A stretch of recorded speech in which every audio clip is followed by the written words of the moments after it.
end of 1982, the United States was in the worst recession it had ever had since the Great Depression in the 1930s. And this is a terrible situation for any politician to be in, with a declining economy, high unemployment. But it was even worse for Reagan because in 1981, he had proposed a major tax cut that gave benefits primarily to the wealthy and to large corporations. And so all of his opponents were saying, look what Reagan did. He said he was going to boost the economy, he said he was going to help everybody, and what turned out to be was the rich got their tax cuts, the corporations got their tax cuts, and the regular working man got nothing. And so all of his critics were having a field day. He met with a bunch of executives in the Beltway around Boston, the high-tech corridor. And despite the fact that he had a script that he was supposed to stick to, he made some extemporaneous remarks. And in those remarks, he said, when are we going to have the courage to point out that in our tax structure, the corporate tax is very hard to justify? I'll probably kick myself for having said this. And he probably did kick himself for having said this, because in the middle of the worst recession that we have ever had, he was proposing a complete repeal of the corporation income tax. The interesting thing about this for me as an economist is that Reagan was right, that the corporation tax really doesn't make any sense. It imposes a double tax on corporate profits, it reduces overall investment, it discourages inbound investment, it encourages outbound investment, it encourages companies to take on more debt, the compliance costs, the complexity is very high, and more and more these days, who suffers when the corporate tax is high? It's not the corporations themselves, it's mostly the workers who are losing jobs. So one thing I want to convey to folks who are non-economists, there's universal agreement among economists that the corporate tax is our worst tax, and the best tax policy for promoting economic growth would be to get rid of the corporate tax. So we have this fundamental predicament of the corporate tax, where on the one hand, it is extremely bad politics to talk about cutting the corporate tax. It's one of the worst things you could say to voters. But on the other hand, it's extremely good economics. Whether it's Democrat or Republican, what we see is this pattern of the United States, a lot of talk about cutting corporate taxes, but not a lot of action on that. So let's fast forward a few years to the Great Recession of 2008. What I'd like to focus on for this talk is the incredible, really spectacular increase in the federal debt for the United States. For years, we thought, oh gosh, if it gets over 40%, it's going to be terrible. It's unimaginable we could ever go to that rate. In 2007, our ratio was at 35%. And in 3 short years, it doubled, which was just unimaginable prior to it happening. The Simpson-Bowles Commission proposed, and they made a very reasonable plan. They said we have to have bipartisan agreement on reducing the deficit, and the way we should do that is through spending cuts and tax increases. The Democrats didn't like the spending cuts, the Republicans didn't like the tax increases, but if we're going to make progress, everybody has to give up something. And so they proposed this, but it didn't go anywhere. And the major problem with it was that the Republicans had taken a vow to never raise taxes. They could not propose tax cuts because there was just no money for tax cuts. So we had a new theme for the Republican Party, which was we're going to reform taxes. So there were a lot of efforts to put together a revenue-neutral corporate tax reform where we lowered the rates and broadened the base. I'll only mention 2 today. The first one was Mitt Romney. You may remember him. He ran for president just 4 years ago. And he proposed, in the tradition of Ronald Reagan, he said we're going to lower the rates and broaden the base. He wanted to lower the corporate rate to 25%. He wanted to lower the individual rate. It was at 35% at the time to 28%. And, well, he didn't have much success with that. He lost the election. But even more notable than that, the chairman of the Ways and Means Committee, the Ways and Means Committee is the tax writing committee in the House of Representatives. The chairman is extremely powerful. And the former chairman, Dave Camp, in 2014, he spent 2 years with 30 staff people working on legislation. He drafted it, they scored it, all the technical details were on it. They had thousands of meetings, literally thousands of meetings with lobbyists, interest groups, and they figured the whole thing out. It really was a spectacular piece of work. But for all of this work, nothing came of it. What we learned from Romney and what we learned from Mr. Camp is that despite what everybody says, it's really going to be almost impossible in the United States to do individual tax reform. And we also learned something else, that corporate tax reform, although not impossible, is going to be extremely difficult. Because if we want to do a revenue-neutral corporate tax reform and get the rate to 25%, which is sort of the goal that kept being thrown out, that was the OECD average, well, to get the rate down to 25%, we'd have to get rid of practically every tax break in the code. So all the attention, as you might expect, is turned to the 2016 election. And the thought is, well, once we get a new president, tax reform is going to be on the front burner again. Maybe you've heard of this fella. His name is Donald Trump. And he's basically saying he wants to cut everybody's taxes by enormous amounts.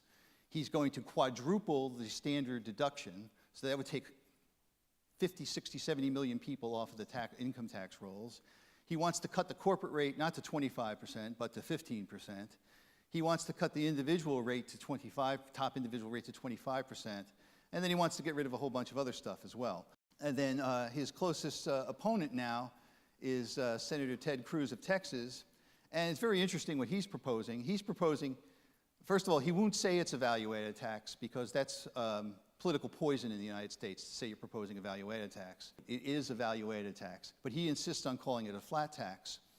So what he would do is he would entirely eliminate the corporation tax. He would eliminate the estate tax. He would eliminate payroll taxes and replace it with a 16% value-added tax. And the only thing that would be left of the current system would be a flat 10% income tax. You know, back in 2012, when Romney proposed his plan, we thought, oh, that's very radical, that's very different, that'll never happen. And you look back on that now, you go, wow, that seems almost reasonable compared. Look, these guys are proposing tax cuts that would be larger than Ronald Reagan's tax cuts at a time when we have enormous deficits. Now, Reagan didn't have large deficits. We have enormous deficits now. And whatever you thought of Ronald Reagan's tax cuts, our corporate rate was 46%. Our individual rate was 70%. When you want to cut taxes in that situation, it makes sense. But now in the United States, our corporate, our individual rates are relatively low. What about on the Democratic side? Now, on the next slide, I have a lot of the details, but you really only, I think, when I got this quote, I said, this really says it all. And she says, my plan is kind of simple. We go after the wealthy to pay for what the middle class, working, and poor people need. And that really sums it up. She has a bunch of tax increases on upper income families. And she also has a bunch of tax increases on multinational corporations. And then she picks out the Clintons, like her husband. They have all these targeted tax benefits she would redirect the money to. And it's very detailed, very Clinton-esque. It's very detailed, very complicated, very politically astute. And since she probably will be the next president of the United States, don't hold me to that, because who knows what's going to happen. But when the smoke clears, you might want to start looking at these proposals a little bit more closely, because they have a chance of becoming law. Okay. And then there's Bernie Sanders. He's probably out of the running now, but it is interesting to look at what he's proposing, because it's just inconceivable that he would even propose these types of things, much less to become law. But again, you have the theme about taxing the rich and redistributing that money to the poor. And the summary of his plan is instead of broadening the base and lowering the rates, he wants to broaden the base and raise the rates. And it'd be an enormous tax increase. So while the Republicans are proposing enormous tax cuts, Bernie is proposing an enormous tax increase. It's just inconceivable amount, just off the charts. It's important that we take a minute to review what's happening in the Congress and with the elections. You have to have the House of Representatives and the Senate and the US President, they all have to agree. If one of them don't agree, you can't change the law because they all essentially have veto power. And because we have so much partisanship in the United States that with an unwillingness to compromise, if all three of those bodies are not in control, or are not in the same party, it is very difficult you have gridlock. Let's say a Republican wins, and let's, for argument's sake, Donald Trump wins. That means the Republicans will probably control the Senate, and they're going to control the House. So now you have that sweep. You have Republican in White House, Republican in Senate, Republican in the House of Representatives. They're going to have they're going to be able to change things. That'll be an enormous change. And the title of my talk was, which was written, we agreed on that several months ago, was Revolution in 2017. And because back then we actually thought a Republican might win, that was a very real possibility. But the politics have changed since then. If a Democrat wins, the Senate will probably become Democrat, but the Republicans will probably still hold the House of Representatives, which means we'll have gridlock, which means after 18 months, the longest election season you can imagine, with continuous coverage on all three networks, day in and day out, we'll basically be back exactly where we are now, which is a Democrat in the White House and a Republican opposing everything that the Democrat does, and there'll be no change. And so what does Chairman Brady say about this?